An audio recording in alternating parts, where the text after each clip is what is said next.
Cada año el Tour de Francia atrae a miles de espectadores a lo largo de su recorrido y a más de 1.000 millones de oyentes y telespectadores en 190 países. Un clásico entre el Barça y el Real Madrid reúne a 400 millones de aficionados en todo el mundo. En Estados Unidos, la Super Bowl, la final de fútbol americano, supera todos los índices de audiencia con 110 millones de espectadores. El deporte se ha convertido en el espectáculo más popular de la televisión. ¿Pero sabemos realmente lo que ocurre al otro lado de la pantalla? ¿Cómo trata la industria de los espectáculos deportivos a los deportistas durante y después de su carrera?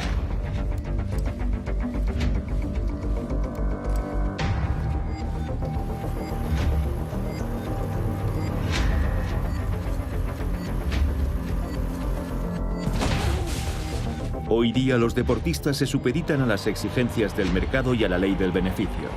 Más entrenamientos, más competiciones y sobre todo más victorias para complacer a sus fans, a sus directivas y a sus patrocinadores. Cuando un club compra a un jugador, está haciendo una inversión. ¿Y qué significa hacer una inversión? Significa que tiene que rentabilizarse. La economía ha invadido el deporte. En nombre del espectáculo, la presión sobre los jugadores es cada vez más fuerte. Si ellos quieren violencia sobre el terreno de juego, los jugadores pagarán un precio por esa violencia.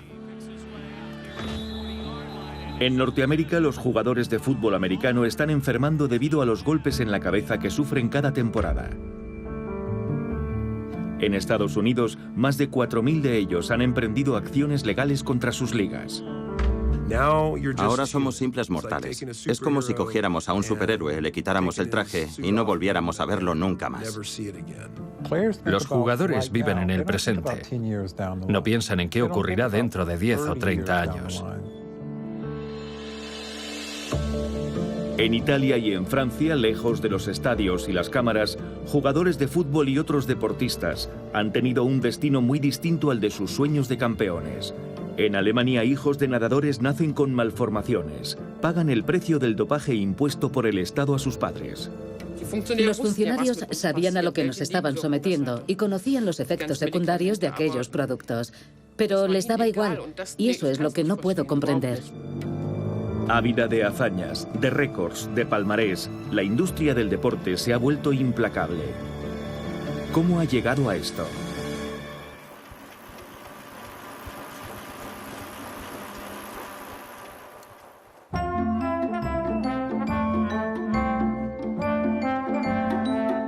Hace mucho tiempo que el deporte dejó de encarnar el placer del juego.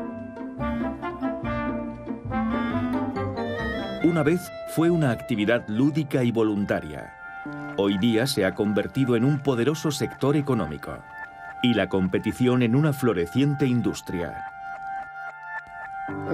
El deporte beneficia a todos los actores económicos que de alguna manera han invadido las canchas y los estadios, es decir, los accionistas, patrocinadores, fabricantes de equipación, las cadenas y emisoras, que han creado una especie de cadena de intereses económicos de la que se espera una rentabilidad. El deporte se ha convertido en una importante fuerza económica. 700.000 millones de euros en ingresos globales anuales, el 3% del comercio mundial. Un mercado equivalente a la industria del automóvil que descansa sobre los hombros de varios miles de deportistas profesionales en cada país. Los deportistas están sometidos a una exposición cada vez mayor, como iconos planetarios que encarnan todos los valores de nuestra época: la juventud, el éxito y la fama. Pero ¿cuál es el precio que hay que pagar para llegar a la cima? ¿Hasta dónde deben llegar para alcanzar el reconocimiento supremo? ¿Y qué ocurre cuando descienden de los podios? Futbolistas, gimnastas, tenistas, hoy cuentan con la perspectiva necesaria para describir el sistema deportivo y las consecuencias que ha tenido en su vida y en su salud. Esta historia comienza el día que su carrera concluye. A veces siento celos de los artistas que cantan durante toda su vida o interpretan papeles durante toda su vida. Es horrible. Nosotros no tenemos nunca esa oportunidad. En un momento determinado estamos obligados a abandonar nuestra pasión porque envejecemos. Cuando juegas contra chavales de 20 años y tú tienes más de 30, aunque tu experiencia habla por sí misma, te das cuenta de que pueden saltar más alto, correr más y son más fuertes que tú. No te lo ponen fácil y, sobre todo, tú no eres capaz de defenderte. Entonces, es cuando te dices que tu carrera tiene que acabar cuanto antes.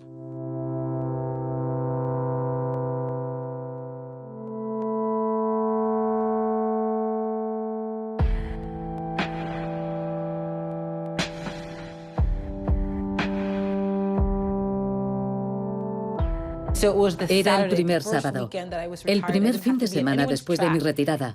No tenía que estar en ninguna pista de atletismo. Había mucha humedad, llovía cántaros y hacía frío. Y yo estaba feliz porque no tenía que vestirme y salir a competir. Nadie me esperaba, nadie me presionaba. Sinceramente, me sentía eufórica. Lo primero que hice fue comer un postre. Una cosa que se llama brazo de gitano, que está hecha con un montón de ingredientes perniciosos. Algo increíble. Soñaba con ello desde los 16 años y tenía un sabor repugnante.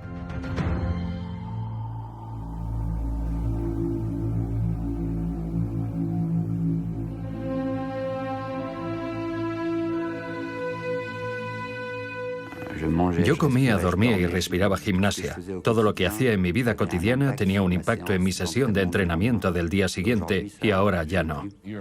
Eres una estrella, ganas mucho dinero y de repente todo se disipa, se acabó.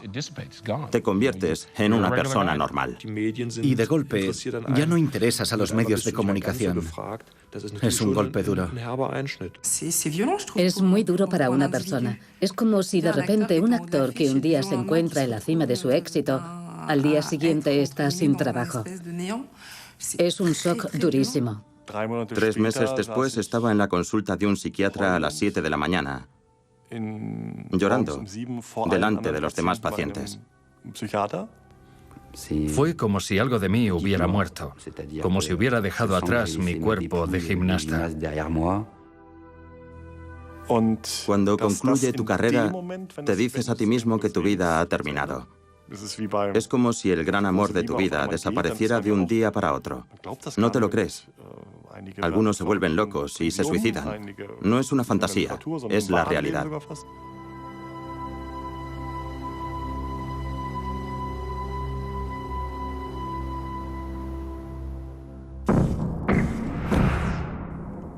Pierre Quinon murió ayer. Fue el primer campeón olímpico francés de salto con pértiga en los Juegos Olímpicos de Los Ángeles en 1984. Se retiró 6 años después. Ayer se quitó la vida. Tenía 49 años.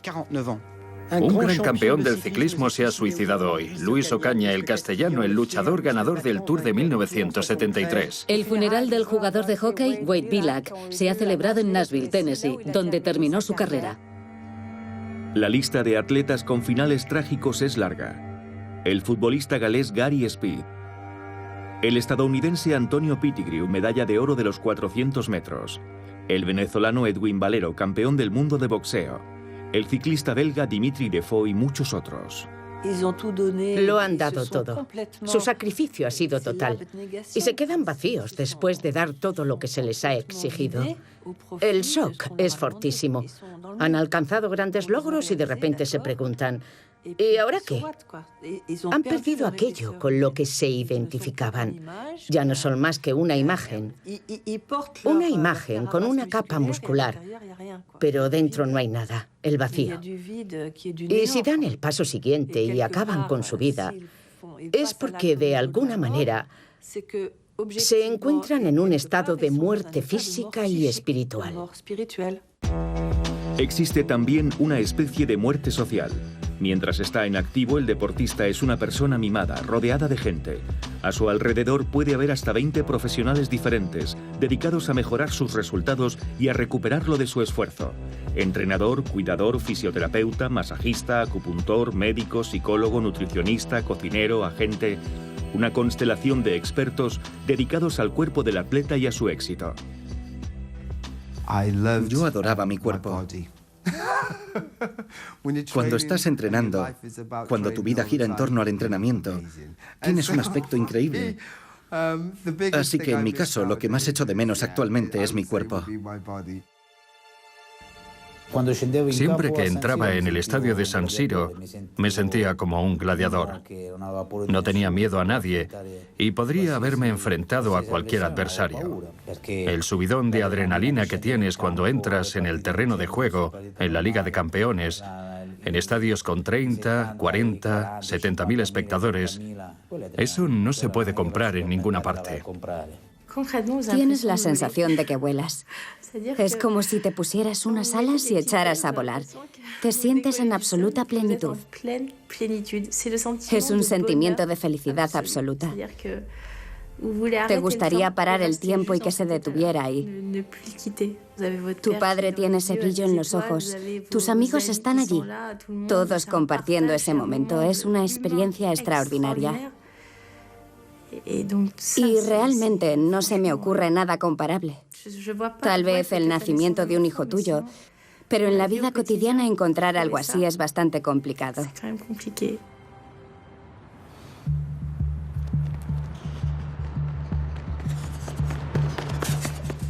El precio a pagar por el éxito son miles de horas de entrenamiento, de sacrificio y de privaciones. Sin embargo, por cada ganador, ¿cuántos perdedores? Terminar la carrera profesional sin haber subido al podio a causa de una lesión o derrotado por un adversario dopado deja un sabor amargo. Delante de mí, en la tabla de récords, está desde hace mucho tiempo Florence Griffith Joyner, que murió a los 38 años. Todos sospechábamos que sus actuaciones no fueron claras. Y luego está también Marion Jones, de quien al final se demostró que se había dopado. Esa es la parte más oscura de mi carrera, que ha habido atletas que para mí han hecho trampas y que no han sido desposeídas de sus récords. Yo he sido derrotado por atletas que se estaban tomando sustancias prohibidas y fueron descubiertos aquel mismo año o al año siguiente. He perdido medallas, he perdido dinero y sospecho que parte de mis lesiones se debieron a que me entrenaba para derrotar a atletas que se estaban dopando, pero ¿qué puedes hacer? Los atletas que se dopan a menudo lo hacen con la complicidad de los médicos de su entorno.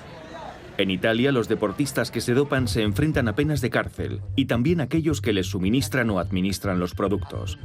Darío D'Ottavio, antiguo miembro de la Comisión Antidopaje italiana, participó en un control sorpresa en el que 86 ciclistas y médicos fueron arrestados, investigados y algunos sentenciados a 6 meses de cárcel. Ocurrió en 2001 durante el Giro de Italia.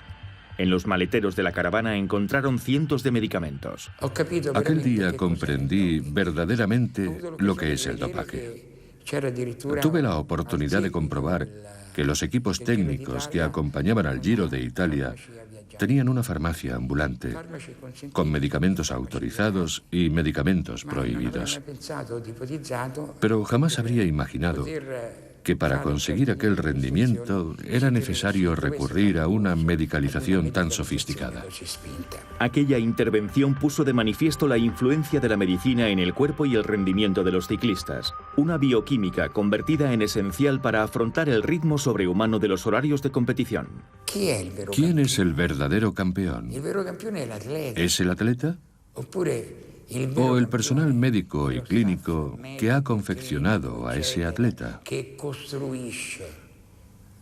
La medalla, ¿a quién se la damos? ¿Al atleta? ¿A los médicos? ¿A los dos? ¿Montamos 2 podios?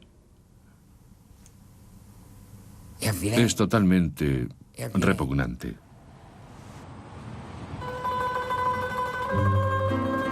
La química rige también en los vestuarios de los deportes más populares del mundo.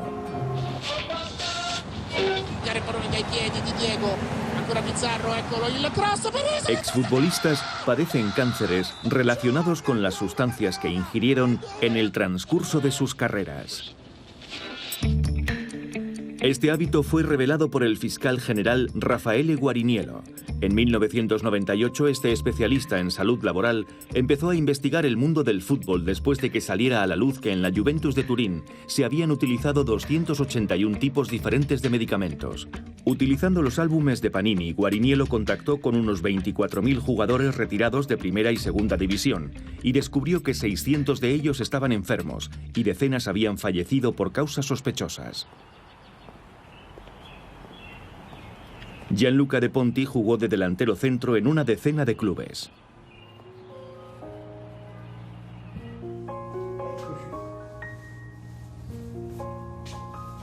Hasta 1986, el fútbol le dio sus momentos de mayor felicidad.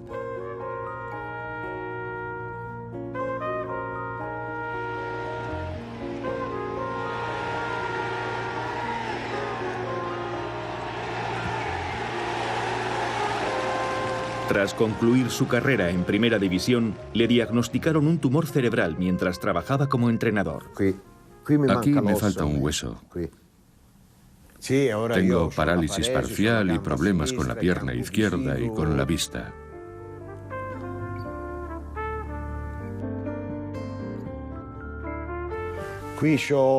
Aquí estoy en el equipo del Bolonia.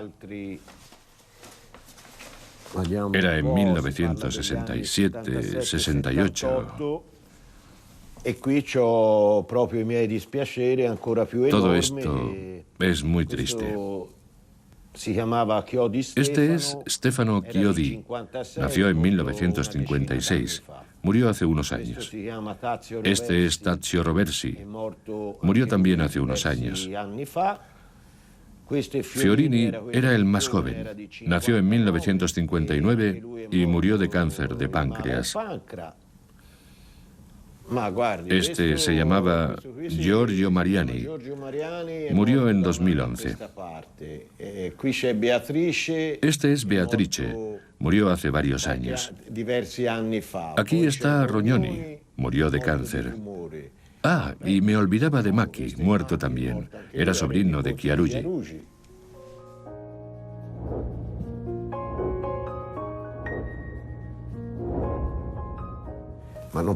Después de 30 o 40 casos, ya no puede ser casualidad. En tan solo 20 años no es posible. Son demasiados. ¿Entiende? Yo estoy convencido de que nos hicieron algo malo, pero no sé qué exactamente. 70 exjugadores de fútbol han muerto de cáncer, una tasa que duplica la de la población italiana y que se explicaría por la abundancia de medicamentos en los vestuarios de los clubes. Antiguo jugador de Primera División, Giovanni Siviani declaró ante el juez Guariniello sobre las prácticas de dopaje durante las décadas de 1970 y 1980. Este es el famoso equipo de Vicenza, que terminó segundo en el campeonato de la Serie A. El más conocido de todos es Paolo Rossi. Pero todos los demás eran también muy buenos jugadores, como por ejemplo Giuseppe Farina. Yo soy este. Tenía 19 años. Según él, las inyecciones intravenosas eran habituales antes de los partidos. Recuerdo los viales blancos sin etiquetas. Preparaban cócteles de medicamentos. El efecto era casi inmediato. Incluso tenía que jugar con una fractura o con una distensión en el ligamento lateral interno. ¿Tú tienes confianza en tu médico o en tu masajista? Porque normalmente un desgarro muscular tarda 3 semanas en curarse. Así que si te curaban en 3, 4 o 5 días, pues confiabas en ellos. Pero lo que no sabías realmente era si lo estaban haciendo en tu propio beneficio o en el suyo. Otros exfutbolistas han declarado también que les administraban inyecciones.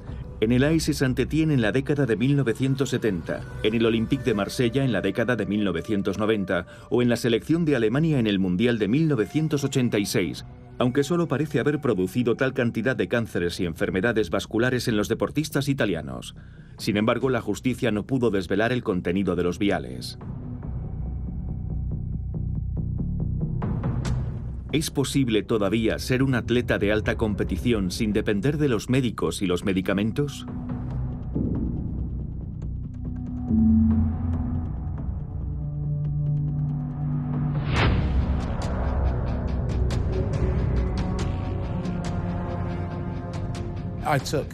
Yo tomé muchos antiinflamatorios, más de lo que el organismo puede soportar.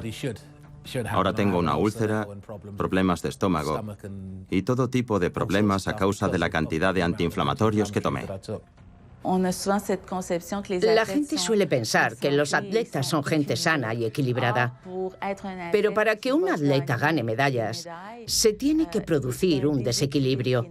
Nos entrenamos más de lo que nuestro cuerpo puede soportar y sufrimos también más de lo que nuestro cuerpo puede aguantar. Durante el torneo de Wimbledon, por la noche no era capaz de poner el pie en el suelo. Tenía una tendinitis tan grande en el tendón de Aquiles que mi pie se quedaba recto. No es fácil. Luego fue el hombro, la espalda, las caderas, un poco de todo, los músculos abdominales.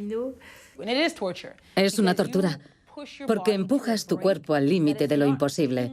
No es humano. Vemos a muchos atletas vomitar, intentando por todos los medios recuperarse para poder levantarse al día siguiente y pasar por todo ese suplicio de nuevo. Obligados a entrenar más duramente y durante más tiempo. Sometidos a calendarios de competición más saturados, los deportistas soportan un sufrimiento que el público desconoce. Participar en competiciones y partidos constantemente, sin tiempo para recuperarse, es malo para el atleta, para la disciplina y para la calidad del rendimiento. Echamos cuentas y durante el año olímpico disputamos cerca de 100 partidos.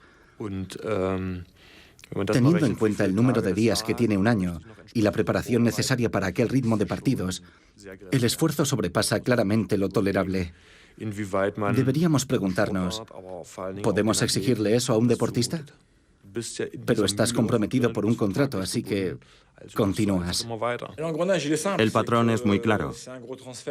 El traspaso ha sido importante, se ha gastado mucho dinero, el jugador está cansado o lesionado y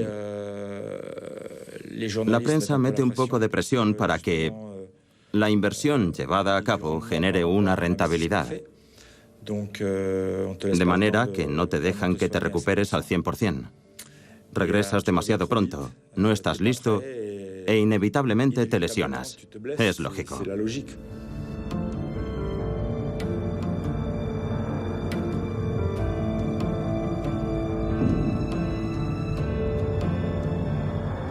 Pero repito que las compensaciones son tan grandes que aceptas cualquier cosa para alcanzar tu objetivo.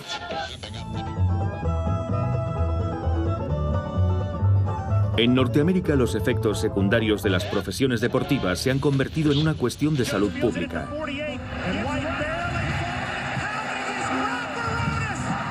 Ha anotado un gol de campo de 60 yardas. Ahí está George. Y anota el tanto. A pesar de llevar casco y hombreras, un jugador de fútbol americano recibe entre 1.000 y 1.500 golpes en la cabeza cada temporada.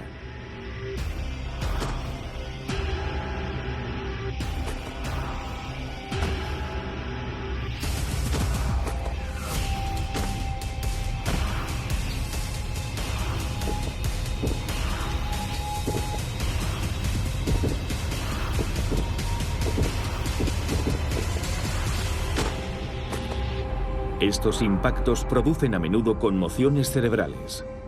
Una conmoción es un golpe en la cabeza o una onda de choque que se propaga desde el tórax a la cabeza si has recibido un golpe en el tórax como consecuencia de un placaje, por ejemplo en un partido de fútbol americano o de rugby.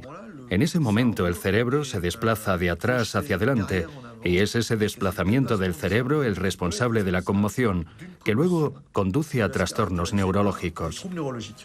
Los trastornos neurológicos pueden manifestarse como problemas de visión, vértigo, pérdida de memoria, que a veces se agravan una vez concluida la carrera. A la larga existe el riesgo de desarrollar enfermedades como la demencia, el Alzheimer o el Parkinson. Seguir jugando con una lesión cerebral ocasionará futuros problemas.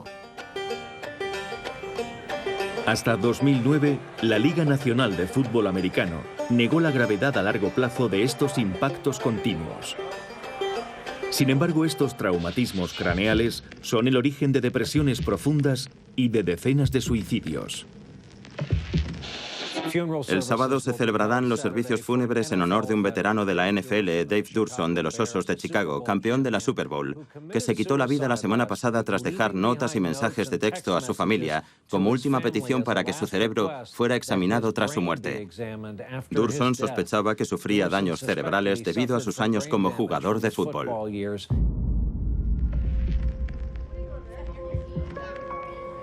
Kyle Tarley ha decidido también donar su cerebro a la ciencia. Antiguo tackle ofensivo de los Santos de Nueva Orleans, Kyle contempló la idea del suicidio hace algunos meses.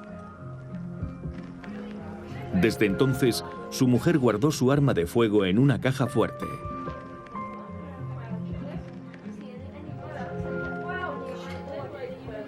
Enseguida te das cuenta cuando no tiene un buen día. A veces tengo la impresión de despertarme al lado de un desconocido. Puede alterarle algo que vio en la televisión la noche anterior, una luz intensa en la cara o provocarle dolores de cabeza. Antes de empezar su tratamiento, podía producirle vértigo y teníamos que estar muy alerta. Hoy, Kyle Tarley acusa a los médicos de su equipo de anteponer los intereses de los propietarios de los clubes a los de los jugadores. No nos dijeron qué era lo que estaba ocurriendo y que necesitábamos descansar. Perdí el conocimiento en el terreno de juego. Tuvieron que reanimarme allí mismo con un montón de pastillas de amoníaco. Y luego me enviaron con mi mujer. Yo ni siquiera sabía dónde estaba. Tuve una laguna de unas 8 o 10 horas de mi vida. No recuerdo nada. Y mi mujer estaba aterrada. Me pusieron en sus manos y afortunadamente nos encontramos con un amigo del equipo contrario en el vestuario del estadio que le aconsejó que me llevara al hospital. Fue después de abandonar definitivamente los terrenos de juego en 2007 cuando estableció el vínculo entre su salud y su antigua profesión. Cuando mi carrera terminó, me encontraba realmente mal. Tuve que ser hospitalizado varias veces. Tenía convulsiones y otros problemas, y finalmente, médicos que estaban fuera del fútbol me preguntaron cuántas veces me había lesionado la cabeza.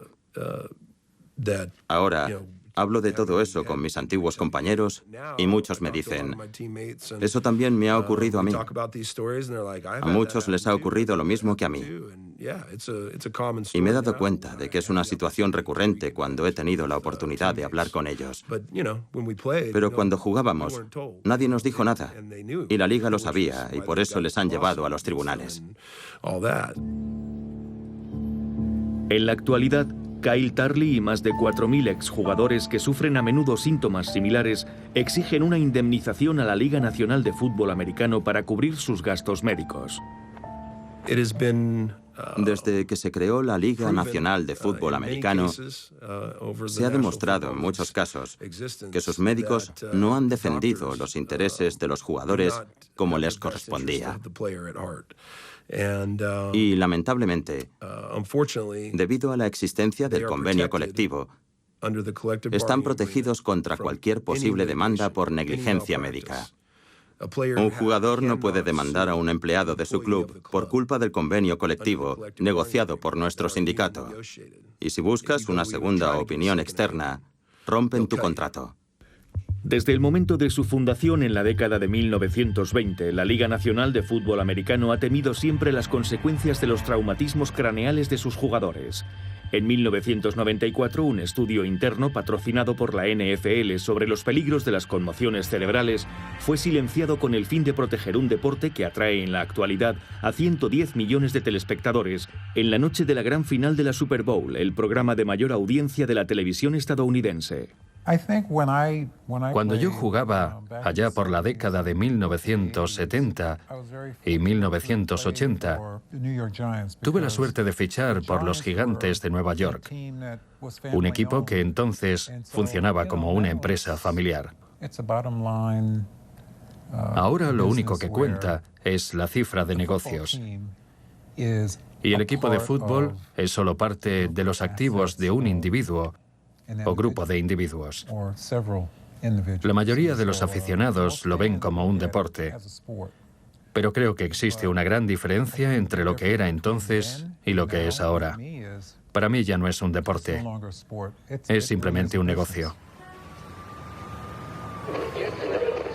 Debido a las demandas que en su día presentaron miles de exjugadores a la NFL por no protegerlos contra traumatismos craneales devastadores, la NFL pagará $765 millones.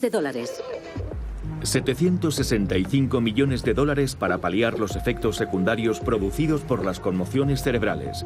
Pero los tribunales juzgaron que la cantidad era insuficiente, así que derogaron el acuerdo. Los científicos han encontrado efectivamente una relación entre las conmociones cerebrales y la depresión, y el número de demandantes podría aumentar de manera exponencial.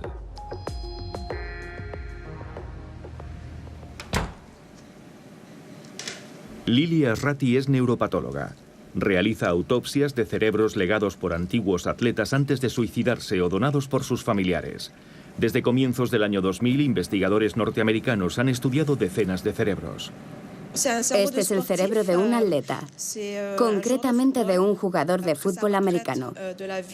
Después de retirarse, cuando tenía unos 50 años, comenzó a tener problemas neurológicos. Para descubrir la causa de la enfermedad, deberá inspeccionar las regiones más profundas del cerebro. Observando este cerebro sin conocer su historial médico, puedo decir que muestra signos de algún tipo de degeneración. El pigmento es mucho menos pronunciado en esta región, conocida con el nombre de sustancia negra. Esto indica que probablemente sufría una pérdida celular importante a este nivel. Estas pérdidas celulares podrían explicar la incidencia de la depresión en muchos atletas. A menudo la depresión se ha desligado de la profesión de un boxeador o de un deportista y de las conmociones cerebrales que sufrieron durante su carrera profesional. Se pensaba que eran dos cosas diferentes, sin relación entre sí, pero poco a poco ha calado la idea de que probablemente se trata de una consecuencia de los traumas cerebrales que sufrieron. El primer signo pueden ser problemas de comportamiento, a veces conductas violentas, falta de juicio y problemas psiquiátricos como depresión maníaca, psicosis y patologías por el estilo. Y también tendencias suicidas. La investigadora va a analizar ahora muestras de tejido tomadas en un deportista que se suicidó en el año 2011.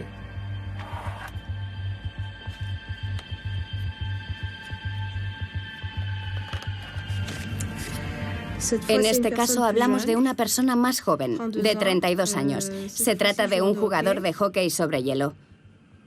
Era muy pendenciero y se metió en muchas peleas, durante las cuales dio y recibió muchos puñetazos.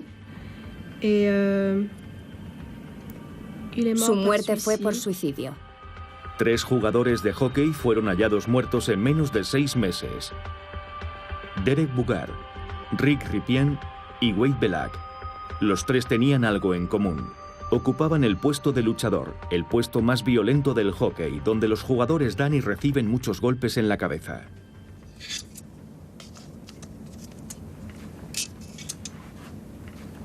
Lo que veo es que en la región superficial del córtex cerebral hay muchas neuronas llenas de tau. He aquí una neurona normal. Y aquí en rojo una neurona llena de la proteína tau. Es una célula enferma. Después de sufrir conmociones cerebrales repetidas, la proteína tau presente en las neuronas se deteriora, lo que perturba el funcionamiento normal del sistema nervioso. Podemos observar este tipo de imagen en varias enfermedades neurodegenerativas que van progresando con el paso del tiempo, y un ejemplo notable es la encefalopatía traumática crónica. La encefalopatía traumática crónica es, por lo tanto, la principal causa de depresión y suicidio entre deportistas que sufren golpes repetidos en la cabeza. Es necesario tomar conciencia de estos riesgos. El deportista no quiere oír hablar de patologías futuras, como las conmociones cerebrales. Cuando hablas a un deportista sobre posibles riesgos a largo plazo, no quiere oír hablar de ello. Prefiere no escuchar, porque lo único que le interesa es salir al terreno de juego o subir al cuadrilátero y obtener el mayor rendimiento posible. ¿Qué harías por $1 millón? Yo, personalmente, estaba dispuesto a asumir ciertos riesgos como gajes del oficio, los dolores, las lesiones y problemas de ese estilo asociados a mi profesión. Estaba dispuesto a aceptarlo hasta un cierto grado y lo asumo.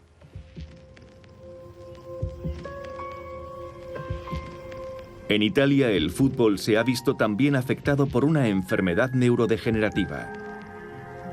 Maurizio Basino sufre de esclerosis lateral amiotrófica. La ELA es una enfermedad incurable. Antigua esperanza del equipo del Milán, Maurizio ha ido perdiendo poco a poco el control de sus músculos durante los 20 últimos años. Ah, ya. Es la famosa foto del día en que fui elegido mejor jugador del Milán.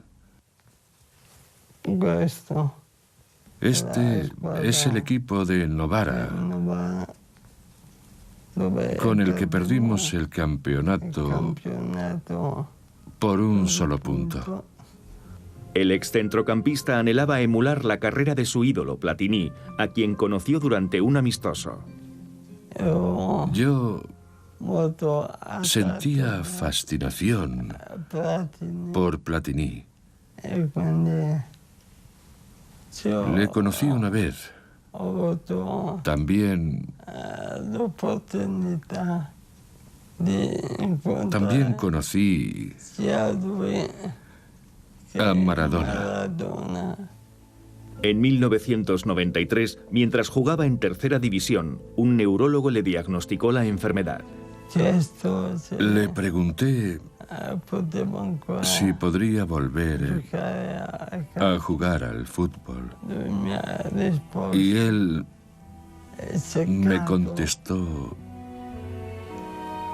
secamente, con absoluta frialdad, que iba a acabar en una silla de ruedas. Saber que en poco tiempo no serás capaz de comer por la boca, hablar o moverte es terriblemente frustrante. Los jugadores de fútbol italianos contraen esta enfermedad con una frecuencia 10 veces superior a la de la población italiana. Para ello existe una explicación científica.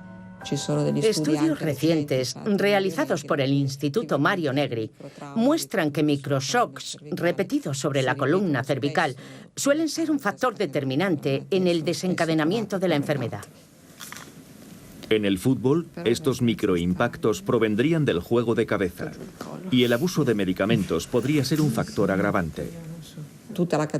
Muchos de estos exdeportistas dijeron haber tomado analgésicos y medicamentos antiinflamatorios para paliar los dolores o evitar calambres. Estos medicamentos no se consideran dopantes, pero consumidos en grandes cantidades podrían haber contribuido a su enfermedad. 50 jugadores de fútbol italianos han muerto a causa de la ELA aproximadamente una década después de finalizar su carrera deportiva. El más conocido era un exdelantero estrella de la Fiorentina. Stefano Borgonovo jugó en el equipo del ilustre Roberto Baggio. Murió en junio de 2013. Toda la ciudad de Florencia se dio cita para rendir homenaje a Stefano Borgonovo. Organizaron un partido en el que participaron todos los exjugadores de la Fiorentina, entre ellos Roberto Baggio, que empujó su silla de ruedas. Todos los florentinos sentían un gran afecto por él. Y al ver como uno de sus héroes, que los había entretenido cada domingo, caía abatido por la enfermedad, el público realmente se enamoró de él. Creo que el público acepta estas cosas porque quiere que el espectáculo continúe. Exigen 3 partidos a la semana y quieren ver un juego rápido, acorde con el ritmo de la sociedad. Toda una generación fue víctima sin saberlo. Los jugadores fueron utilizados como conejillos de indias. No todos los clubes se involucraron en estas prácticas, pero algunos de ellos sí. Existen, de hecho, varias generaciones de víctimas. Los deportistas y en ocasiones sus hijos. 7 jugadores de fútbol de Argelia que participaron en las Copas del Mundo de 1982 y 1986 tienen hijos con discapacidad mental. Hoy denuncian al médico que les suministraba píldoras amarillas antes y después de cada partido. Era un médico ruso formado en métodos de dopaje soviéticos. En la antigua República Democrática de Alemania, la RDA, las deportistas atletas dopadas por el Estado tienen hoy un 32% más de probabilidades de sufrir un aborto que una mujer normal. Un 6% de sus hijos nacen con discapacidad mental y un 10% han nacido con alguna deformidad.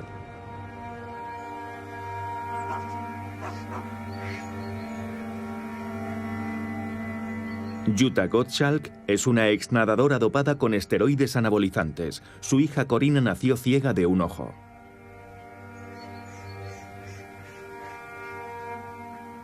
Nací con glaucoma y cataratas en el ojo derecho y tengo un 20% de visión, de modo que solo distingo la luz y la oscuridad. También soy miope del ojo izquierdo. Como el glaucoma y las cataratas aumentan la presión intraocular, sufro a menudo dolores de cabeza. Me han sometido a varias operaciones de láser para tratar de aliviar la presión intraocular. Cuando nació Corina, yo no sabía cuál era el origen de sus males y ya era bastante duro de soportar, pero cuando lo comprendí fue terrible. Entre los 10 y los 14 años, Jutta fue sometida al programa de entrenamiento intensivo de natación de la antigua RDA, con el que Alemania Oriental cosecharía 11 medallas en los Juegos Olímpicos de 1980. La medalla de oro es de 1979. Fui campeona alemana de mi categoría, las nadadoras nacidas en 1975. Las otras 2 son las primeras medallas que gané después de que el dopaje comenzó a surtir efecto. Mejoré más de 5 segundos. Estaba muy orgullosa. Pero echando ahora la vista atrás, a causa del dopaje, no fueron merecidas. Durante años, Jutta nunca estableció la relación entre la ceguera parcial de su hija y su dopaje. ¿Cuál era el método de dopaje en aquel entonces? Nos daban una taza al lado de la piscina con 10, 15 y a veces incluso 20 comprimidos de diferentes colores. Transparentes, amarillos. ¿Y te las tomabas tal cual? Creía sinceramente que eran vitaminas que nos ayudaban a no caer enfermas y a soportar el entrenamiento. Pensé que querían lo mejor para nosotras, pero lo único que buscaban era el interés del Estado. Las vitaminas eran en realidad turinabol oral, un potente esteroide anabolizante distribuido a 10.000 atletas, muchos de ellos menores de edad. Sí, fue muy extraño.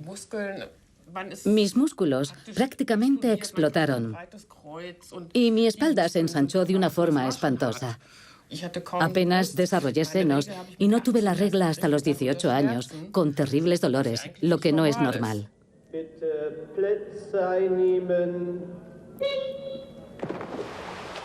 A veces nos ponían un goteo intravenoso y 2 veces al año nos daban electroshocks en los brazos y en las piernas. Era casi insoportable. Había días en que no quería nadar y me quedaba llorando en el agua.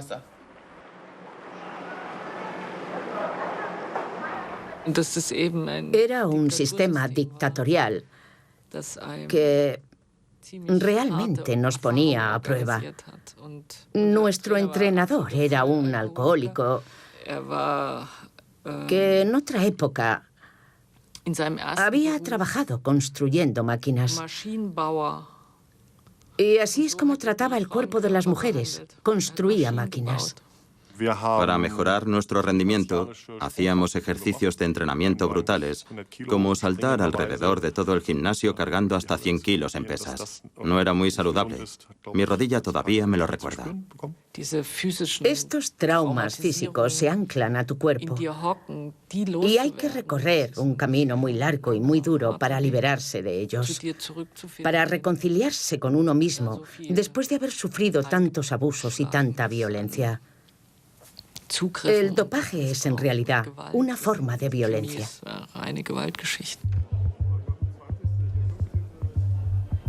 En Berlín, en el año 2000, se sientan en el banquillo los responsables del régimen de dopaje del Estado.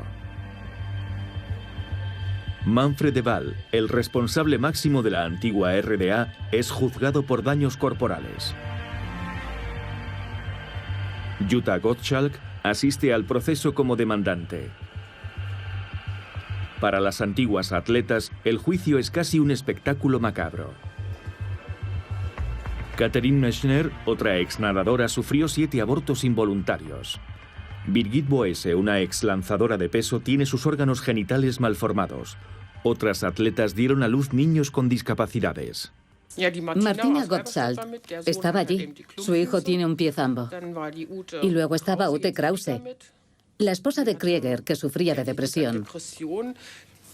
Y Heidi Krieger, convertida hoy en Andreas, se sometió a una operación para cambiar de sexo. Heidi Krieger es esta mujer, medalla de oro de lanzamiento de peso en el Campeonato de Europa de 1986. Las dosis masivas de anabolizantes y hormonas masculinizaron su cuerpo. Aquí podemos verla durante el juicio después de haberse sometido a varias operaciones para completar su transformación de género. ¿A cuánto les condenaron? 22 meses a Manfred de Waal. ¿De cárcel? No, con sentencia en suspenso. Claro. Sí.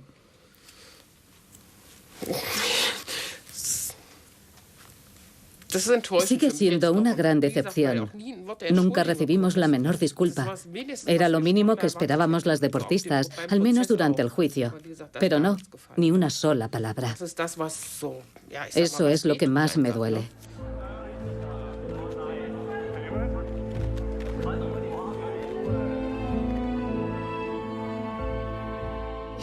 Lo que les reprocho, sobre todo, es que se atrevieron a hacer algo así a unas niñas. Su deber era protegerlas, pero abusaron de su confianza y pusieron su salud en peligro para el resto de sus vidas, sin su conocimiento y sin el conocimiento de sus padres. Es una irresponsabilidad. Te preguntas cómo pudieron llegar a ese nivel de insensibilidad y crueldad, hasta el punto de convertir a unas jóvenes deportistas en marionetas del Estado.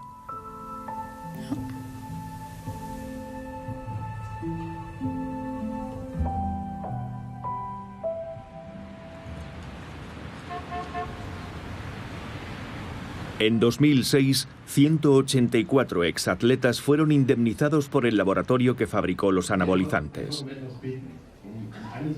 Entre ellos estaba la ex-lanzadora de peso Heidi Krieger, ahora Andreas Krieger. Andreas ha devuelto la medalla de oro, pero su récord sigue vigente en los registros oficiales del atletismo. Hoy denuncia la actitud de algunos organismos deportivos que no han anulado los récords obtenidos con la ayuda del dopaje. Lo que el público no comprende es que está pagando por un espectáculo que es una farsa, porque tales niveles de rendimiento no se consiguen limpiamente. Y sin embargo aplauden a esos héroes. ¿Quién engaña a quién? ¿Quién es el farsante? ¿El atleta o los aficionados que se dejan engañar?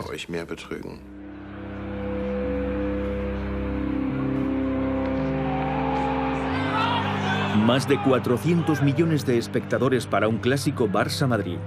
700 millones para una final de la Copa del Mundo de fútbol, 1.000 millones para una ceremonia de apertura de los Juegos Olímpicos. Este fervor creciente es un testimonio de la negativa del público a reconocer el problema de la corrupción en el deporte. Las imágenes del deporte son tan hermosas que de alguna manera los telespectadores se desconectan de toda connotación ética o moral. Para ellos el deporte se ha convertido en un mero espectáculo. Entonces ya no podemos hablar de la virtud en el deporte como hemos hecho durante un siglo, sino más bien de una actividad económica. Pero una multinacional no va a hacer ninguna referencia a la ética o a la moral.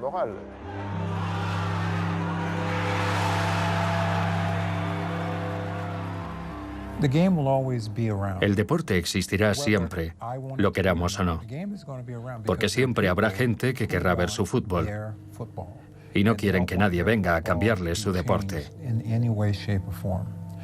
Y por otro lado, siempre habrá deportistas que querrán jugar impulsados por el incentivo económico, es decir, el salario que perciben por jugar.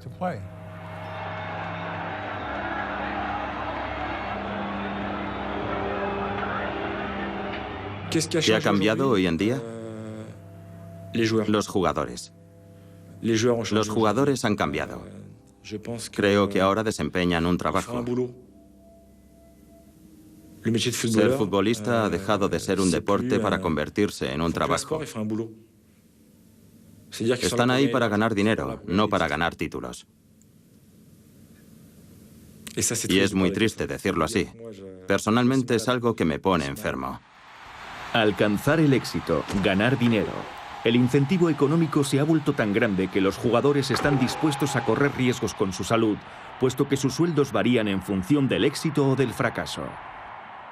Cuando ganas 20 millones de dólares al año, se espera de ti un rendimiento a la altura de esos 20 millones. Cuando el salario de un deportista alcanza las 7 cifras, todo lo que hace adquiere una enorme relevancia. Hay tanto dinero en juego que tienes que estar absolutamente afinado técnicamente, hasta el punto de que apenas tienes margen de error. Al menor paso en falso, otro jugador ocupará tu lugar. A veces sopesas las cosas y te preguntas, ¿cuánto me reporta esta carrera? ¿Vale la pena arriesgarse? Y sopesas los pros y los contras. Si una carrera no reporta mucho dinero, no corres el riesgo. Pero si la prima es grande o es una carrera importante, te lo piensas 2 veces. Bueno, mis tendones de Aquiles necesitan otra semana más de reposo, pero la carrera es mañana y son $50.000. Vale la pena arriesgarse. ¿Te das cuenta? Si ganas una medalla, ganas una cierta suma de dinero. Si bates un récord, ganas una cierta cantidad de dinero. Si te lesionas, ese dinero pasa por delante de tus narices. Y si no mantienes tu puesto en la calificación mundial, pueden disminuirte tu salario. Cuando el dinero entra en juego, el rendimiento es obligatorio. Esa es la nueva ecuación en el negocio del deporte desde comienzos del siglo XXI. Hay una presión terrible. Los que no entran en el juego en términos de productividad y competitividad quedan excluidos. Los aficionados al deporte solo están interesados en los mejores jugadores. Una diferencia de talento del 0,5% medida en distancia y en tiempo aumentará considerablemente en términos de ingresos. La diferencia de ingresos entre un primer y un segundo puesto, a pesar de que el nivel de talento es prácticamente el mismo, puede suponer una diferencia de ingresos de entre un 50 y un 100%. Es dramático, pero es así. Es el reino de la imagen. Una imagen que atrae hoy a unas marcas que están muy lejos de los ideales del deporte y que hacen que el deporte vaya perdiendo poco a poco sus valores.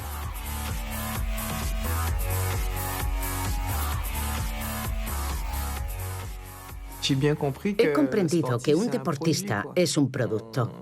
Nos venden, nos utilizan, nos desarrollamos y progresamos en nuestra profesión. Y cuando nos llega el declive, obviamente ya no se puede obtener el mismo provecho de nosotros. Así que finalmente nos dicen gracias y adiós. Y se acabó.